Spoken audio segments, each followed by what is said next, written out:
ನಂದು ನನ್ನ ಮಗಂದು ನನ್ನ ಹೆಂಡತಿದು ನಂಬರ್ ಅಕೌಂಟ್ ನಂಬರ್ ಎಲ್ಲ ಕೊಡ್ತೀನಿ ಸರ್. ನಾನು ₹1 ಅವರಿಂದ ಮಾತಾಡಿಲ್ಲ, ₹1 ಕೊಡಲಿಲ್ಲ, ₹1 ನಾನು ತಗೊಂಡಿಲ್ಲ ಸರ್.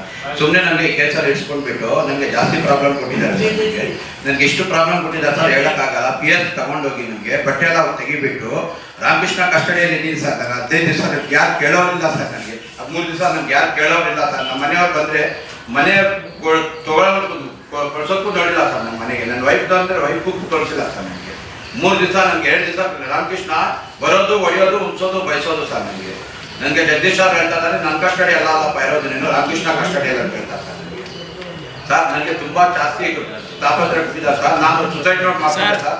ನೋಡಿ ಸರ್, ನಾನು ರಾಮಕೃಷ್ಣ ಯಾರು, ಯಾವ ಸ್ಟೇಷನ್, ಏನು ಅಂತ ಬೇರೆಸಂದ್ರ ಸ್ಟೇಷನ್ ಸರ್. ಯಾವುದು? ಬೇರೆಸಂದ್ರ ಚಿಕ್ಕಬಳ್ಳಾಪುರ ಬೇರೆಸಂದ್ರ ಸರ್, ಗುಡಿಬಂಡೆ ಹತ್ರ ಇದೆ ಸರ್. ನನಗೆ 30ನೇ ತಾರೀಕು ಸರ್ 3:30ಗೆ FIR ಆಗಿರೋದು.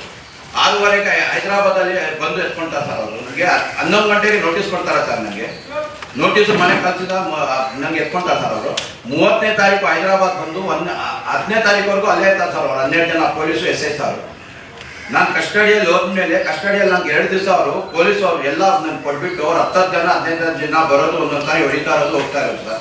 ನನ್ನ ಬಟ್ಟೆ ಎಲ್ಲ ತೆಗ್ಬಿಟ್ಟು ಹೊಡಿದಿದ್ದಾರೆ. ಏನಾಗೆ ಕರ್ಕೊಂಡು ಹೋದ್ರು ಸರ್? ಏನಕ್ಕೆ ಹೊಡಿತಾ ಇದ್ರು ನಿಮಗೆ ಅದು ಹೇಳಿ ಸರ್? ಕಸ್ಟಡಿಗೆ ತಗೊಂಡೋಗಿದ್ರು ಸರ್. ನನಗೆ ಈ ಜೋಳದಲ್ಲಿ ಕಸ್ಟಡಿ ಕೇಳಿದ್ರು ಅವರು. ಕಸ್ಟಡಿ ಕಾರಣ ಏನು? 420 ಕೇಸ್ ಆಗಿದೆ ಸರ್. ಜೋಳದ ವ್ಯಾಪಾರ ದುಡ್ಡು ಕೊಡ್ತಾ ನಂದಿಲ್ಲ ಸರ್. ಅದ್ರೊಳಗೆ 1,99,00,000 ಕೊಡ್ಬೇಕಂತ ಒಂದ್ಸಾರಿ ಹೇಳ್ತಾ ಇದ್ದಾರೆ. ನಿನ್ನೆ ನೋಡಿದ್ರೆ ನಾನು 2 ಲಕ್ಷ ಹಾಕಿದ್ದೀನಿ. 2 ಲಕ್ಷ ಆದ್ರೆ ನಾನು ಜೋಳ ಕಳ್ಸಿದ್ದೀನಿ ಅಂತ ಹೇಳ್ತಾ ಇದ್ದಾರೆ ಸರ್. ಅವ್ರು ಜೋಳ ಅಲ್ಲ ಸರ್, ಅವರು ಜೋಳದ್ದು ದೊಡ್ಡ ವ್ಯಾಪಾರಿ, ಇಂಡಿಯಾ ಲೆವೆಲ್ ವ್ಯಾಪಾರ ಇದೆ ಸರ್. ಅವ್ರದ್ದು ಬೇಕಾದಷ್ಟು ಬಿಲ್ ಇದೆ. ನನ್ನ ಕೋರ್ಟ್ಗೆ ಸಬ್ಮಿಟ್ ಮಾಡಿದ್ದೀನಿ.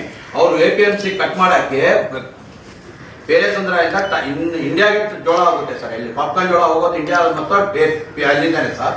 ಅವ್ರ ಹತ್ರ ಏನಾಗಿದೆ ಅಂದರೆ ಮಧ್ಯದಲ್ಲಿ ಅವ್ರು ನಾನು ಜೋಳ ನನ್ನ ತಮ್ಮ ಅವ್ರ ಹತ್ರ ವ್ಯಾಪಾರ ಮಾಡ್ತಾ ಇದ್ರು. ಅವ್ರದ್ದು ಏನು ಹೇಳ್ತಾ ಇದ್ದಾರೆ ನನಗೆ ಗೊತ್ತಿಲ್ಲ. ಅವ್ರದ್ದು ಏನು ಪ್ರಾಬ್ಲಮ್ ಆಗಿದೋ ಗೊತ್ತಿಲ್ಲ. ಅವ್ರ ಜೀವನ ಮೇಲೆ ED ಅಟ್ಯಾಕ್ ಆಯಿತು. DRDA ಅವರು, ಡಿಫೆನ್ಸ್ ಅವರು ಸ್ಮಗ್ಲಿಂಗ್ ಮಾಲ್ ನೇಪಾಳಿಂದ ತರಿಸು ಜೋಳ ಮಾಡ್ತಾ ಇದ್ರು. ನಮ್ಮ ತಮ್ಮ ಅವರು ಇವ್ರಿಗೆ ಲೈಸೆನ್ಸ್ ಇದೆ, ಲೈಸೆನ್ಸಿಂದ ಕೊಡ್ತಾ ಇದ್ದೀನಿ ಅಂದರೆ ವ್ಯಾಪಾರ ಮಾಡಿದ್ರು.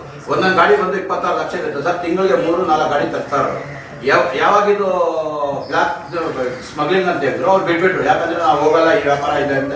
ಇವ್ರು ಪ್ರಾಬ್ಲಮ್ ಕೊಟ್ಟು ನಮಗೆ ನಾವು ವ್ಯಾಪಾರ ಮಾಡೋದಕ್ಕೆ ಇದು ಚಾರ್ಜರ್ ಕೊಟ್ಟಿದ್ದಾರೆ ಸರ್. ಸ್ಮಗ್ಲಿಂಗ್ ಅಂತಂದ್ರಿ, ಈ ವ್ಯಾಪಾರ